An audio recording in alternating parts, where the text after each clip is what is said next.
5 minutes. What brought you to the session? How is your campus addressing different modalities now? And just think, what are those modalities that you all are teaching in?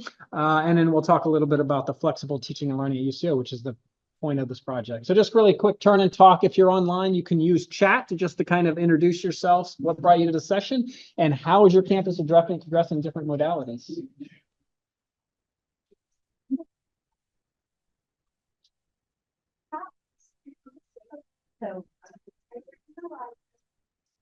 Move around.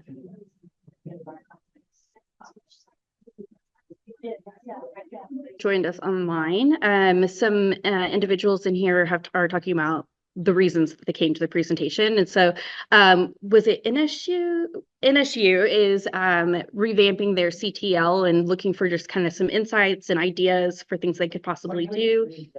And also, yeah. And we also have an individual here who is working on some new faculty development and is just looking for some ideas on how to get buy-in and interaction and those types of things. So, great. What modalities are the different campuses working with actively? Shout them out. Flex, hybrid. What else? Online, obviously in person. Great. So that's kind of what our program that we're going to be talking about addresses these. How do we get buy-in? How do we design it? And how do we work in these different modalities? So yeah. So before we dive into the particulars of our program, we did want to define what we mean when we say flexible teaching and learning at UCO, because there's all kinds of different research and everybody talks about these things a little bit differently. And so when we say flexible teaching and learning, we're talking about just instructors being flexible in the way that they approach the teaching and learning experience. It's not necessarily a specific modality or a specific combination of modalities. We really talked through providing the opportunity for faculty, for instructors to be able to be flexible in their approach, whether that means they need to do a quick switch like we had to during the pandemic, or, you know, I'm sick, I can't come to campus, so maybe now we add a Zoom element to our class. Whatever that happens to be, being open to being flexible and having the skills and confidence necessary to be flexible in those teaching experiences, and also to extend that flexibility to the learning experiences for the student. So it's not a specific modality, it's about having the skills to approach it in a variety of different ways. Whatever works best for your skill set, your confidence level, your content area, your classroom, and your students is where we're approaching that from. And okay, so today I'm going to do kind of an I just did the introduction, and then talk a little bit about the history of this particular project, how we all came together, and the path that took, which should really give you some insight then into why we have made the choices that we have, and how UCO as a university has impacted the decisions that we have made. And then I'll turn it over and let Eric talk to you a little bit about the program itself and how the program is set up, what we're anticipating doing, what the content that we're talking about is, and kind of the layout of that. And then Kristen's going to talk to you a little bit about the processes of getting to that point, the buy-in and how we gained that buy-in and how we gathered feedback from a variety of different groups and stakeholders across campus. And then I'll end the session today talking about what our plans are from here and how we're going to progress. Okay. So obviously, I don't think it's going to come as any surprise, but the pandemic is really what triggered the start of this particular endeavor at UCO. So during the pandemic, UCO, like a lot of people, did a drastic shift during the spring of 2020, all to 100% online learning, and that was how we finished out the semester. For fall 2020, we implemented what we called extended classroom, which is very similar to what you would consider maybe HyFlex within the research. Extended classroom, essentially, we revamped 200 and something classrooms with technology to allow instructors to be physically present in the class and to have half of their students in the class with them, obviously physically distant, and then the other half of the students online in some type of virtual environment. We used a variety of different technologies and tools to make this happen, and all of it was implemented over the summer of 2020. So it was a very, very fast turnaround. What this ended up meaning was that we had a very short window of time in which to train and prepare our faculty to use the technology and to use the spaces to revamp and rethink about the way that they were teaching their classes for that semester. And it actually continued on into the spring of 2021 as well. So what we really focused on during that time frame was giving them the tech skills that they needed to be able to use this. We had a very wide range of capabilities amongst our faculty on using the technology in the classroom even. We had a large number of faculty that were very technology adverse, is what I would consider it. Maybe a PowerPoint, and that was about the extent of what they wanted to interact with. And so having them have simultaneous Zoom or Teams meetings along with students in the online environment and chats, and then having their content in D2L and our LMS and all of those different things, it was a very overwhelming time for them. And so we had about 2 weeks to get them trained to walk into the room, use that equipment, and that was across all 6 or 7 of our classroom buildings on campus. We had to train everybody on this. And so unfortunately, we focused a lot on the technology side of things and really didn't get to spend the time that we wanted to on the pedagogy and the translating your materials for this online or hybrid type of environment. And so after the end of extended classroom, once we returned to quote unquote normal, the provost actually issued a call for what we call ECAT, the Extended Classroom Action Team. And their primary goal was to evaluate UCO's response to the pandemic, evaluate extended classroom, compare it to universities that are similar to ours, and make a determination about what we should do moving forward. Because if you recall, back in 2021, there were still a lot of unknowns at the time about what the future was going to bring. And so this group actually put together a survey that went out to all of our faculty and staff, and students. And then they did a lot of other research as well into other universities' responses and things.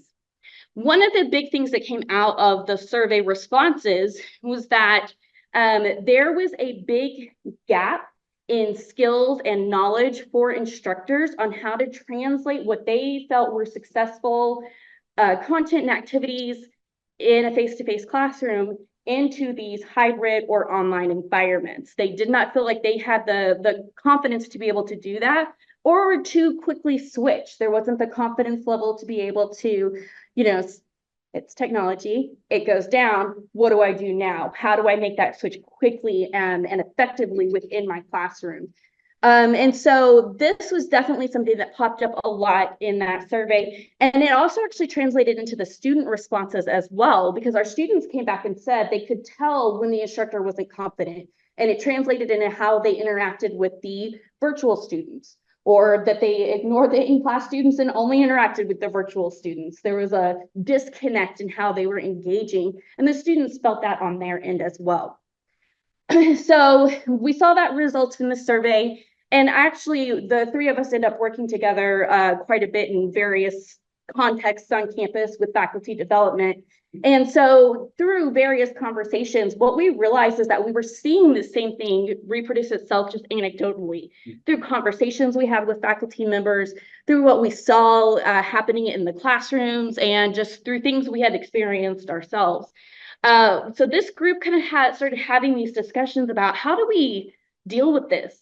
How do we make sure that our faculty are prepared should anything like this happen again, or just life in general? Things shift, things change. We recognize that there was an opportunity here to provide education and provide learning opportunities in a different way than was traditional. And so how do we make sure our faculty are prepared for that?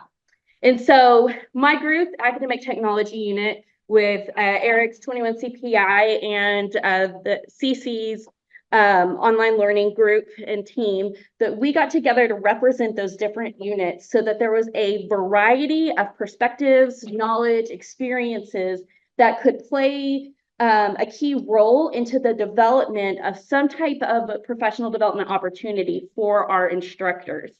The thing that I think was very, very valuable about this collaborative opportunity was that we really do have a wide range of experience and expertise.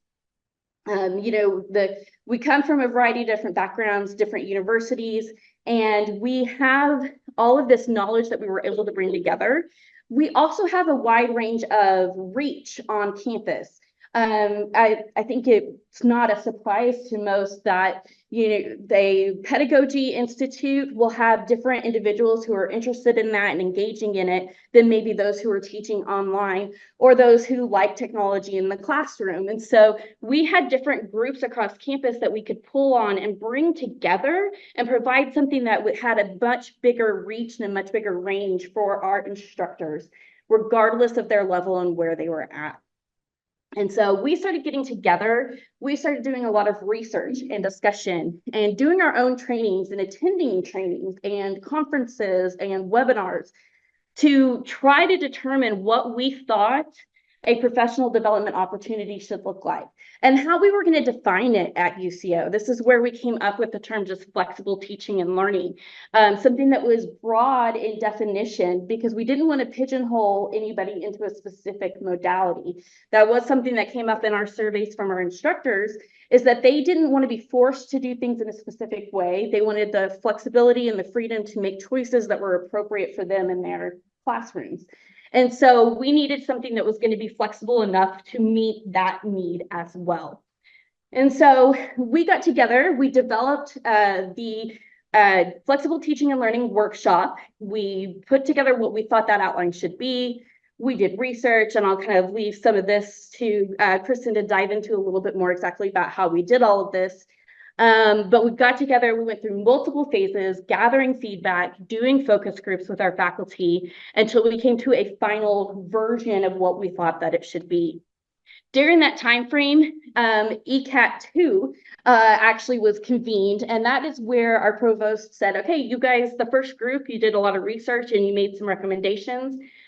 How do we operationalize that here at UCO? What is that going to look like? What are things that we need to do, decisions that need to be made, make that happen?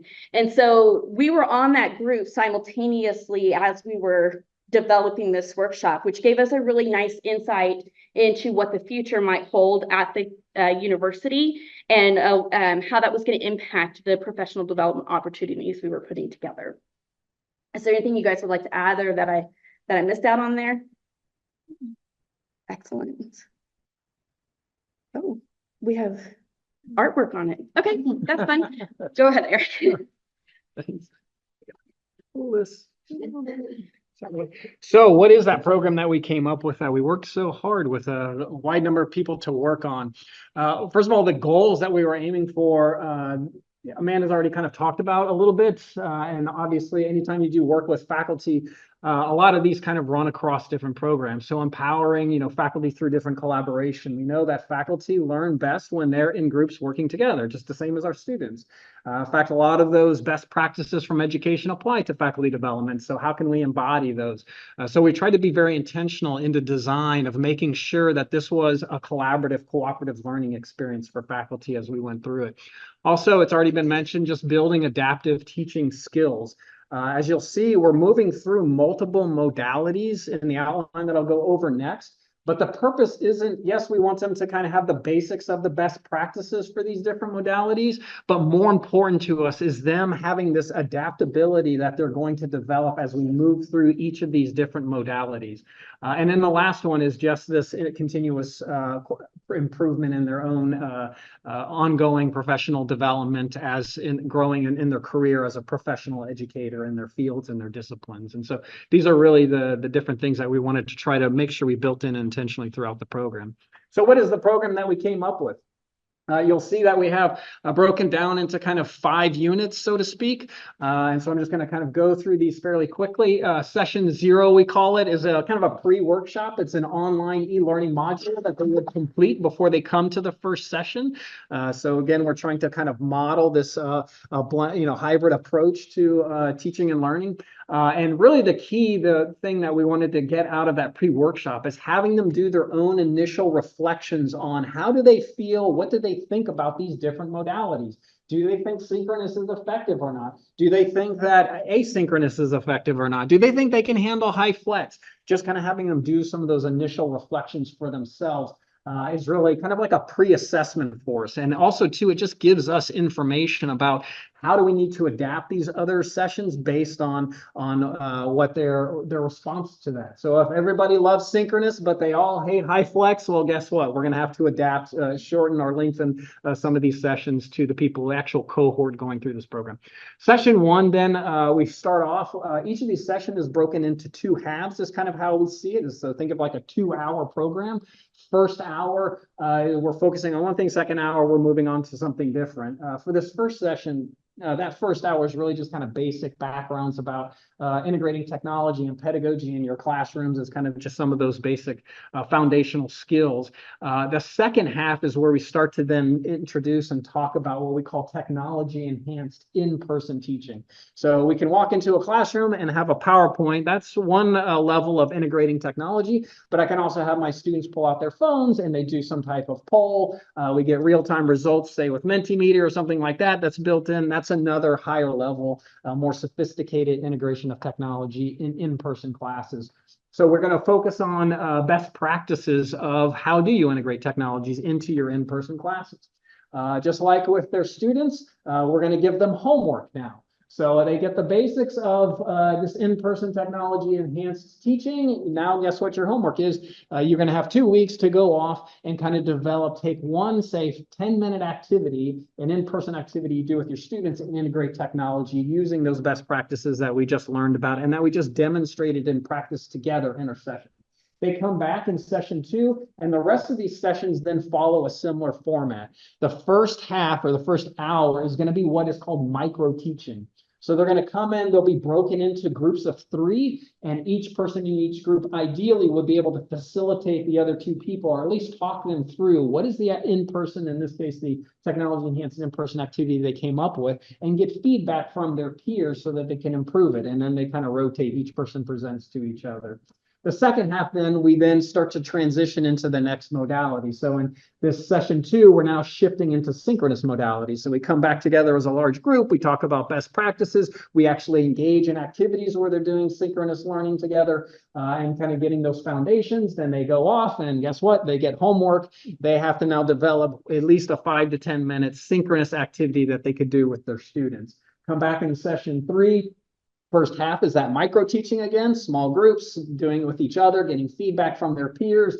The second half, we then shift now to HyFlex, right? So they've learned how to do in-person. They've learned how to navigate synchronous. Now HyFlex is cognitive overload. You now have to do both. So we're trying to scaffold their skills and their knowledge as we're moving through this program.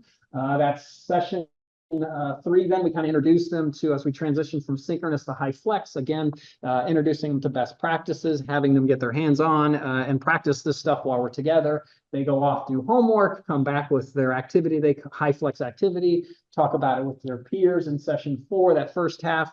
The second half, we then start transitioning to e-learning modules. Now, the e-learning modules is not online learning. So we're not looking at an entire class. We're looking at small little, like maybe a module or a single activity. And how would you build a really solid e-learning module? So for instance, if class gets canceled, can you quickly take a PowerPoint presentation, turn it into an e-learning module that's not just a 2.5-hour lecture, but actually has built in, using some of the technologies like H5P or some of these other, you can build in quizzing, polling kind of activities in them.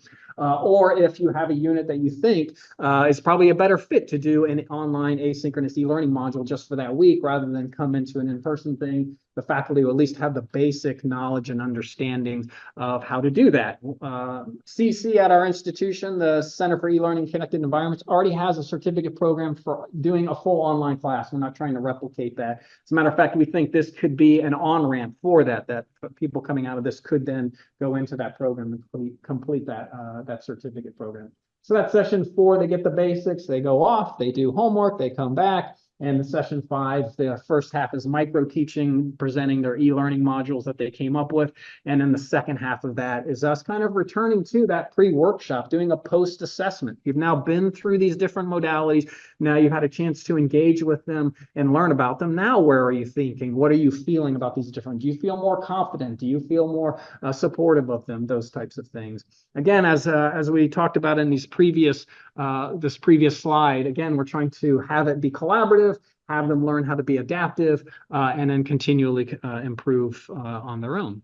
So we've thought now I'll turn and talk back into your own groups. Kind of think now about, you have these different modalities on your campus. Don't try to answer all these questions, just pick one that is generative for you. But what are some things that you're doing on your campus to help faculty in these different modalities? What are some of the outcomes or goals that you might set for your own faculty for one or more of these modalities? And if you have a program or you're thinking about a program, maybe share just very quickly and briefly how you might organize it. So just pick maybe one of these questions and turn and talk, and we'll give you about 5 minutes or so. And if you're online, please engage with the chat.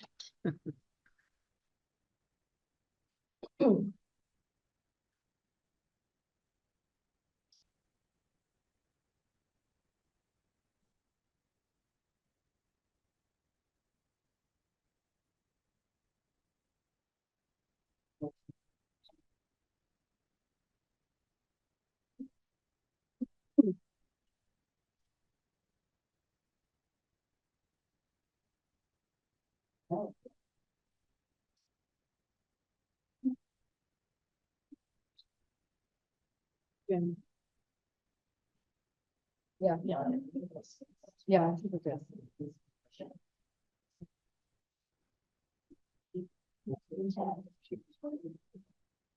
Mhm.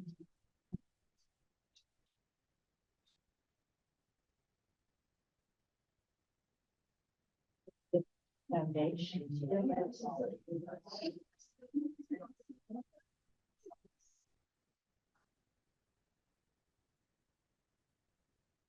Right, yes.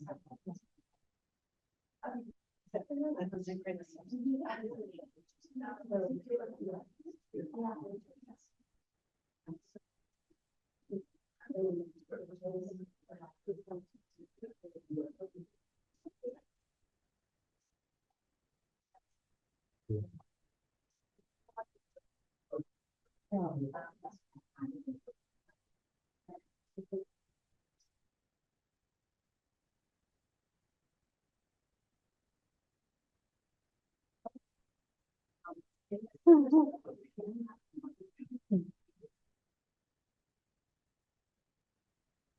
here it is. There you go. That's better.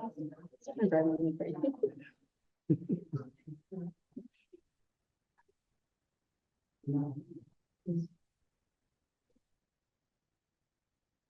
I feel like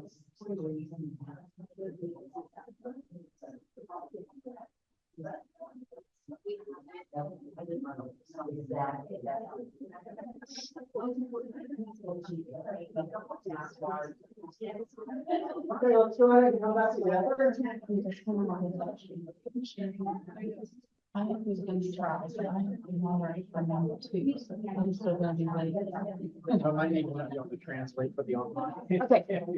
Are you going to try? I can. Okay, so what are more of these questions? What are some of the things that your groups talk about? I think it's asking to be that already starting here in university, and we are in the, we need a template to kind of implement some things. And so this is such a great way for us to look and see how to do it ourselves. Okay, great. And the one thing I would emphasize, just because I think we're probably going to do that, is I love on step 2, you have where the module is including your education to the students, so faculty often forget from the student's perspective, how do they engage early on with these activities. Right. And you can put in the technology, teach anybody anything. Yeah.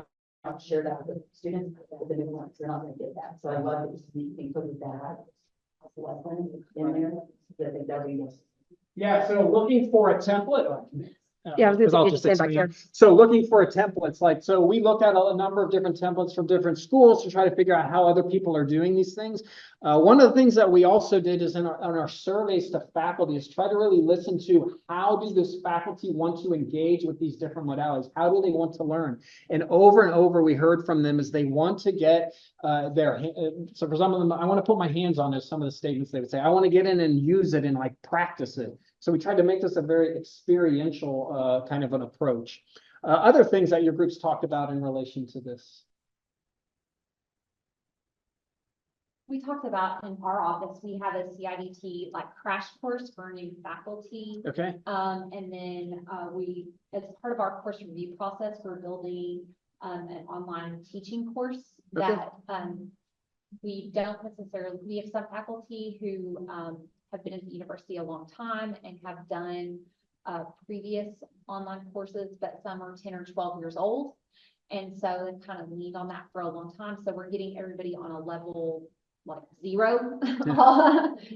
And so we're building an in-house online teaching course in Canvas that covers RSI, Introduction to QM, our course, our Southeastern templates, and the basics of Canvas that everybody will go in and get a badge for doing it.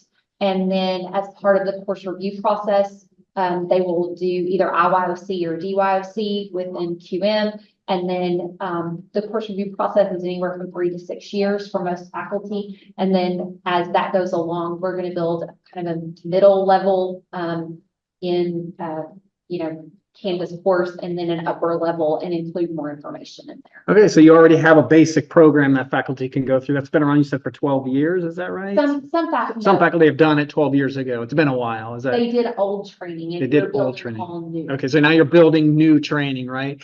Yeah, what's one of the things we also struggled with is this is kind of an intro, basic level kinds of approach to these, just kind of what are the tips and tricks and kind of initial things. So we have faculty who are experts in some of these modalities. So part of our strategy is inviting them in to come do some of these presentations and be guest facilitators along with us, and maybe even take over one of those sessions to do it because they have that expertise. And then that way we're drawing on the expertise from across our campus so that we continue to engage those faculty. Because as you know, as faculty developers, sometimes we kind of, at least my experience is you kind of, it's to the new faculty who are brand new and a lot of your training goes to that. But then you have faculty like, well, I've already been through that 3 or 4 or 5 times. Like, what else do you have for me? So how can we turn them into the experts who are then the ones facilitating, and it be faculty owned and operated is one of the strategies we're considering with this. One more group who wants to kind of share.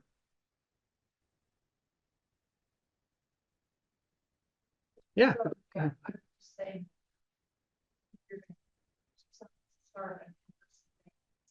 This, I would like to, at the very beginning, make it very clear we're going to maintain a positive conversation and Yes. talk about, like, let's not get diverted with the negative. So if you have negative, that's great. We need to learn from it, but focus on solutions. Right. And not keep that an ongoing theme throughout the day. Yeah. Complaining today, we're talking about solutions. Yeah, you'll see we're laughing because when as Kristen will talk about, we took this to our focus group, members of ECAT and others.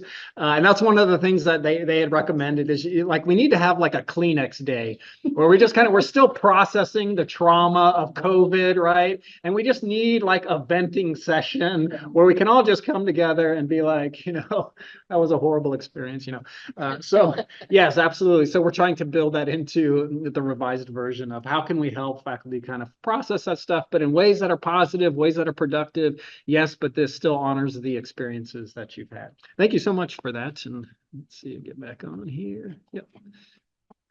And sorry, jumping ahead too much. There we go. So just to kind of speak more about the processes. What got us here? How did we finally actually achieve something that we can be proud of and want to come and present at a summit, right?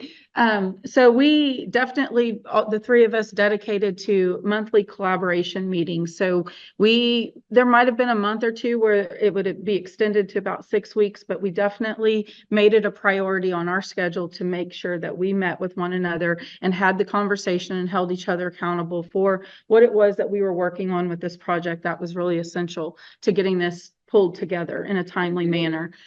During those sessions, we also engaged in open communication. We made sure that at the forefront of our conversations, what's our purpose, what's our roles, responsibilities, what timeline are we looking for? There was some flexibility granted there because we didn't really know exactly when we were going to pull it all together and launch, but having some realistic timelines and then how each of us are going to play a part in that, who's creating, who's reviewing, who's editing.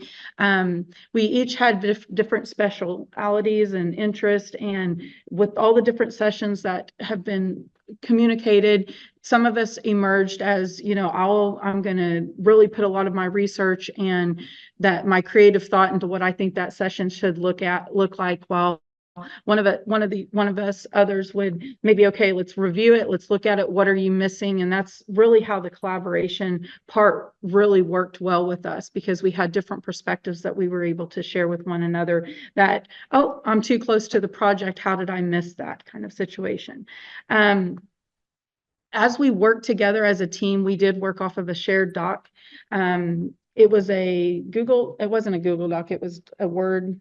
Yeah, It was a Microsoft Word shared online.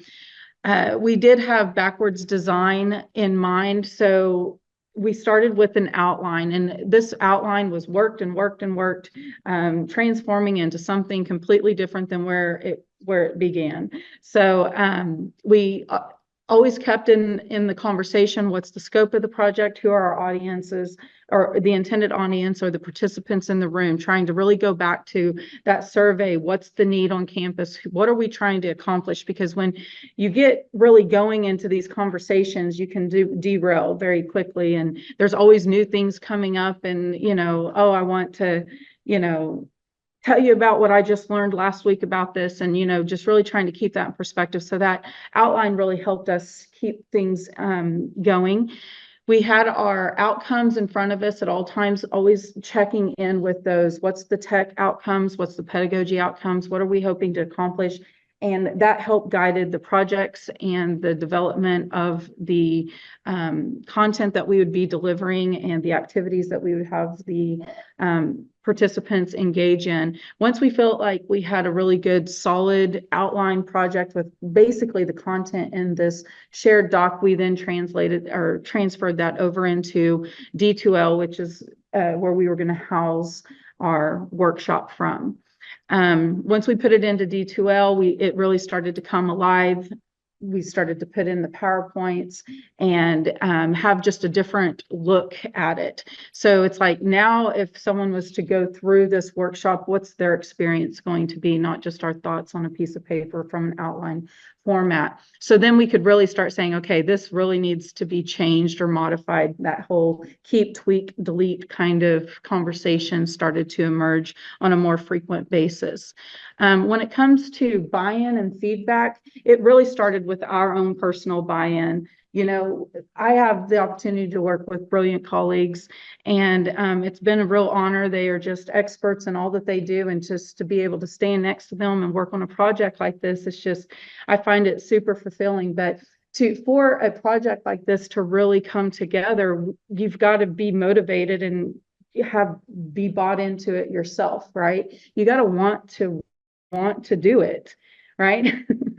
You've got to see the value in what it is that you're creating for it to really be impactful. So we all have when we see that there's a need, we all respond with, I'm in, how can we provide a solution? So that really made this enrich the experience just in the collaborative project working together with them. So you've kind of seen what we've created from that, and that's all that was pretty much happening in the early. Once we really felt good about what it was that we created, then we brought it to a focus group, which was made up of a variety of people with different perspectives and experiences, background, interest, and, you know, like Eric mentioned, the some who had some really great experiences while others did not. So they were able to bring that to the conversation and help us further identify what is it that it's their first glimpse. Like, we've been through it, we've worked on it, we've thought of everything, and then all of a sudden it's like, dang, I can't believe we missed that. You know, it was so obvious, like right there. That's a really good suggestion. Thank you. We'll definitely incorporate that. So there was it was a very powerful experience bringing in the focus group. We did do a call to the original ECAT groups. So they definitely were responsive and glad to actually say, okay, we've had these conversations, we've done all this work. Where's it at now? And then all of a sudden it's like, here, this is what we've created. So it just shows how awesome it is to be part of UCO also. People that you think you haven't really talked to in over a year, all of a sudden it's like, thank you. You guys are doing a great job, and I can't wait to see this actually become launched. So very supportive and excited about it. And in fact, they're the ones who made the recommendation to us and helped us further focus our conversation when we went before the Dean's Council. So we hadn't really thought about the next steps on what we should do. It was really the focus group at the end of that conversation where they were like, you've got to bring this to the deans and get their buy-in and get their feedback. So basically what we shared at the Dean's Council was a very condensed version of what you're hearing today. So, you know, we were given 10 minutes. Here we're being given an hour. So we really kind of had to think, okay, what is it that we want them to be left with, and what kind of feedback and support are we hoping to achieve from that conversation? And we got the green light. Like, it went great. They too felt relieved that this didn't just fall off the map, that it wasn't just forgotten about. They are working close with their chairs and faculty, and they are still hearing conversations from their departments and their groups, right? So to know that I felt like what I was left with, they were like, whoo, I actually can say this is coming down the pipe. They're getting ready to launch a pilot. There's going to be further training for use that just helps them say, I do too also care about your needs and want to provide a solution to something that you're feeling you want answers to. And here we are on a silver platter saying we have a workshop ready to pilot and launch. The only thing I would add is, because someone had mentioned on buy-in and how do you get buy-in. One of the strategies for buy-in is this ECAT group and kind of getting as many people involved in the project as you can, because now you have people from across campuses, different departments, who know the vision of the project, who support the vision of the project, and they're willing to speak in support of it. And so that was kind of a part of, as we built up the Dean's Council, I think we were set up very well for that, because we had people across campus who were familiar with it and wanted to see it to come to fruition. And I have to say, I think it was well received by all groups, because at the end of our focus group sessions and at the end of Dean's Council, even, people are like, well, when can I sign up? Can we do this now? Or can I send you a list of people that I think should take this training? So we definitely feel like we got that buy-in, which is so valuable to us, because we're going to need that support, because it's not like this was an initiative from the president or the provost, like, hey, we need somebody to do this. It was a need we recognized, and we developed it ourselves. And so having that support from those higher levels is going to be vital in keeping this going and keeping it alive. So I was very excited about that piece of it. So turn and talk time. What processes or buy-in might you need on your campus? So if you're thinking about engaging with your faculty in one or more of these modalities, doing trainings, doing programs, what are processes that you already use to kind of reach out and engage with them? What are ones that you might want to use that maybe you've learned here or elsewhere? So kind of turn them back into your groups and talk for a couple of minutes.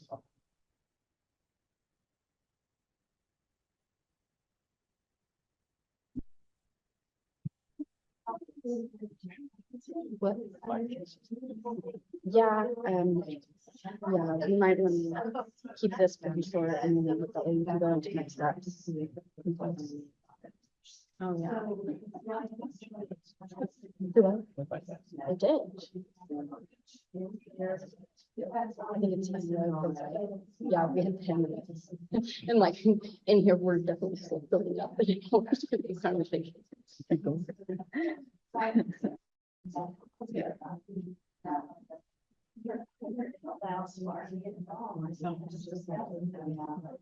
the Lord will say, this body naturally come out of your head. Say, Yeah. Like I write down what I want to say. I can see it there. Mix up. Say, say it. yeah. That's just becoming a seasoned presenter, right? Just knowing.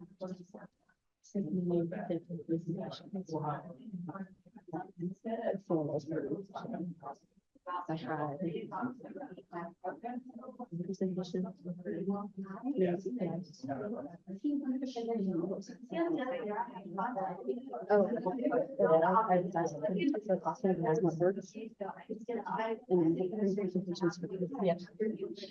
So I'm just like, You're gonna. Or do you not have time to crash? You're like, I'll have to check my calendar.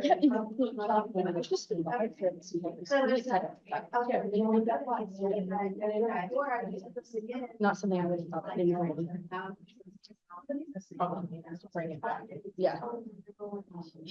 Okay, we're gonna, sorry, we have to wrap up here in just a couple more minutes, so, maybe one comment from somebody on your buy-in process. What do you need to get buy-in on your campus that you're either already using or should be using, so.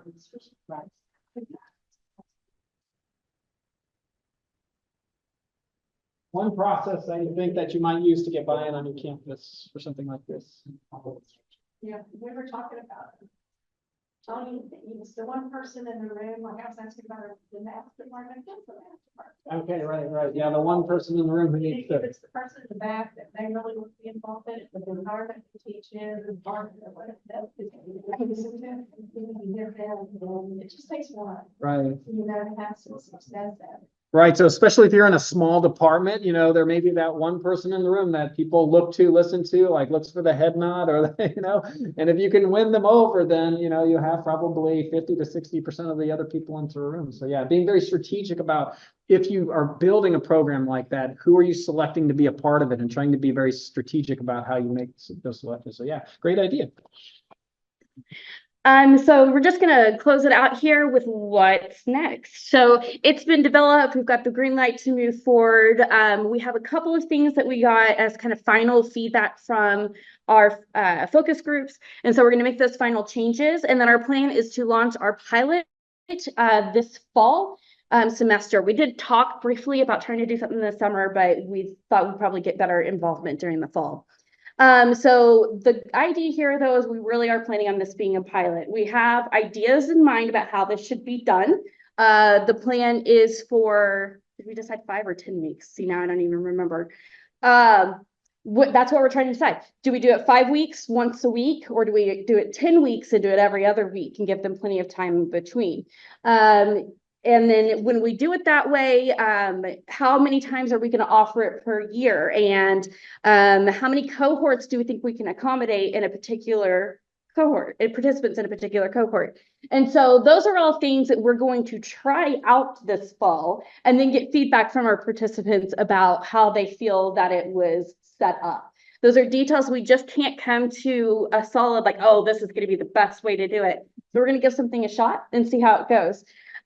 Even our focus groups were a bit torn on some of the format of it. And so they were actually really excited to come and try it out with us just so they could get some idea about, is it too overwhelming to do it in a condensed time frame, or is it too much to try to spread it out?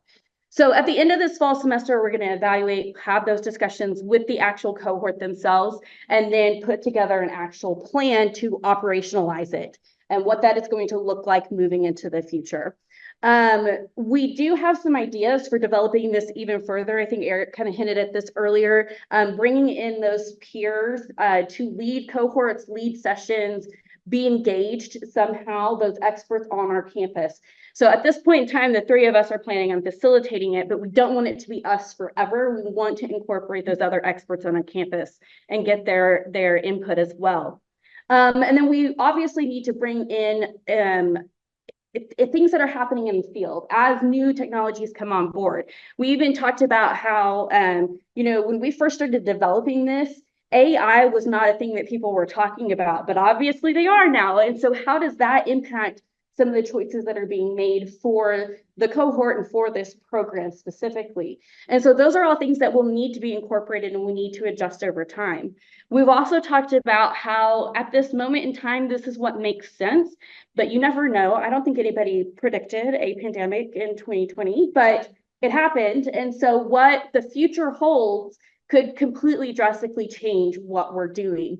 And those could bring potential challenges or potential benefits. That's where we got to be flexible ourselves in what this particular program might look like in the future. Changes in university focus is also something that we have addressed as a part of our own challenges leading up to this, but there's also things we need to think about in the future as well. UCO has a new president, whose inauguration is actually this afternoon. And he has been here for just a little under a year at this point. But he obviously has a very different perspective than the president who was here during the pandemic and the president who's here right before that. That's 3 and 4 years if you were keeping track. And so there's been a lot of change over time at the university, and there are a lot of different perspectives. After the pandemic, everybody was like, we've got to get back to normal, even though we didn't know what that was. And so it was, how do we address those needs and that desire? Then there was a need for, we want to focus on synchronous. And then there was a lot of people who were saying, no, we have to be only in the classroom. And so the shifting of those priorities within the university is something we've had to navigate. And we believe we're at a point now where people are understanding that our goal is just to provide flexibility. We're not trying to dictate the way that classes are offered on campus.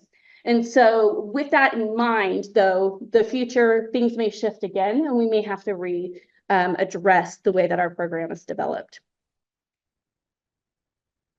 I don't think we have time for that. So I'm going to skip on down to any questions, comments. Here's our email addresses. You can reach out to any of us if you have any questions or want to know a little bit more. We do have a fully developed course in our LMS that has all of the content and PowerPoints and all of those different things in it.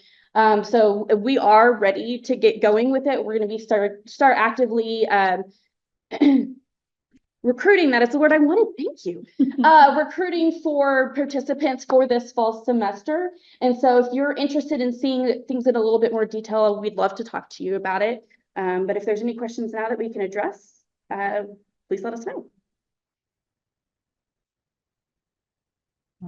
Alicia, is there anything online? No, there isn't. Awesome. Well, thank you all so much for being here. I think it's lunchtime now, so I'm hungry. So I believe you can go on next door and we'll have some food. And thank you once again. Have a great rest of the day.